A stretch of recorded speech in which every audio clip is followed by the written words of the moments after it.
আপনারা যখনই প্রয়োজন হয় তখনই তাদেরকে পাশে পান।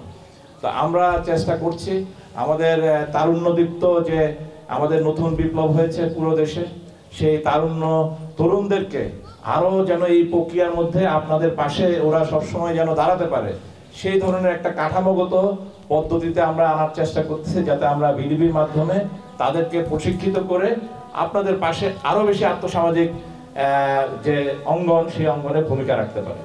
তো ইনশাল্লাহ আশা করি বন্যা পরবর্তীতে আমাদের পরবর্তী ধাপ আছে, যাদের নদীর অববাহিকায় যারা আছেন, মূলত আপনাদের ঘরবাড়ি যাদের ভাসিয়ে নিয়ে গেছে, তাদের যাদের সহায় সম্বলহীন হয়ে গেছেন, তাদের ঘরের উপকরণ যেগুলো সেগুলো দেওয়ার জন্য আমরা চেষ্টা করবো ইনশাল্লাহ। সেটারও আমরা একটা পরিকল্পনা করছি। পরবর্তী ধাপে খুব কম সময়ের মধ্যে আমরা সেটা ইনশাল্লাহ করব।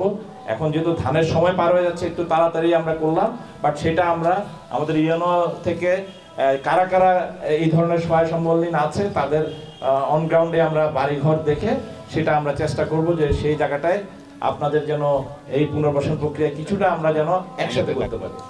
সর্বোপরি আমাদের এই প্রক্রিয়ার একটাই উদ্দেশ্য, যে সম্মিলিত শক্তি, সবাই মিলে কাজ করার মধ্যে যে আমাদের যে কোনো ধরনের প্রতিবন্ধকতা থাকুক না কেন, আমাদের যত ধরনের আমরা প্রাকৃতিক দুর্যোগের মধ্যে কাটিয়ে উঠি না কেন, আমরা জানি আমরা আবার ঘুরে দাঁড়াতে জানি।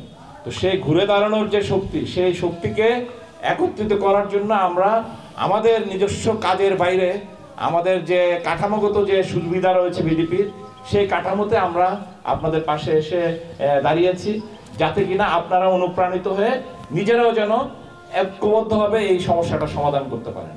আমাদের প্রশাসনের সবাই আছে যাদের সাথে আমরা খুব ক্লোজ কন্টাক্টে কাজ করছি, যাতে কিনা দেশের চলমান যে সংস্কার প্রক্রিয়া হচ্ছে, সেই সংস্কার প্রক্রিয়ার একটাই চাওয়া যে আমাদের ভোগান্তি দূর হওয়া, আমাদের বৈষম্য দূর হওয়া, আমাদের দুর্দশা দূর হওয়া। এই দুর্দশা, ভোগান্তির, বৈষম্য সবকিছুর সাথে কিন্তু সকলের সম্মিলিত প্রচেষ্টা প্রয়োজন।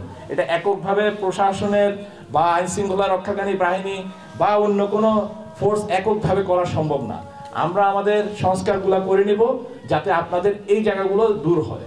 তো সেই